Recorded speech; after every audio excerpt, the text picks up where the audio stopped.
پاکستان مسلم league نون trade wing Punjab کے صدر محمد Ali Miyan, general secretary زبیر احمد انصاری اور فنانس سیکرٹری وقار احمد صدیقی کی طرف سے ٹریڈ ونگ لاہور کے عہدیداروں کے اعزاز میں ایک عشائیہ کا اہتمام کیا گیا، جس میں سب سے پہلے سابقہ صدر ٹریڈ ونگ لاہور ناصر سعید اور فیاض چودھری کے بڑے بھائی کے لیے دعائے مغفرت کی گئی۔ اس عشائیے کے مہمان خصوصی MNA پرویز ملک، سرپرست اعلیٰ پنجاب انجم محمود بٹ، ٹریڈ ونگ لاہور کے نو منتخب صدر Irfan Iqbal Sheikh, chairman Babar Mahmood, vice chairman Chaudhry Aamir Siddique, senior نائب صدر ملک امانت، آرگنائزر سہیل محمود بٹ کے علاوہ لاہور کی تمام مارکیٹوں سے عہدیداروں نے شرکت کی۔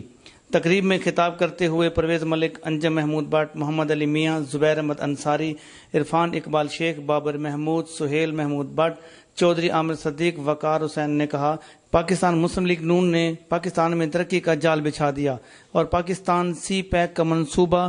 اور بے شمار ترقیاتی کاموں کی وجہ سے اپوزیشن پریشان ہے اور وہ بے جا تنقید اور پروپیگنڈا کر رہے ہیں، اور انشاءاللہ 2018 کا الیکشن بھی پاکستان مسلم لیگ نون بھاری اکثریت سے کامیاب ہوگی،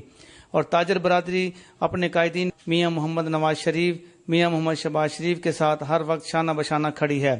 عشائیے کے بعد تاجروں کے لیے پرتکلف کھانے کا اہتمام کیا گیا۔ کیمرامین عبداللہ سلطانی کے ہمراہ حاجی سعید، نظام TV۔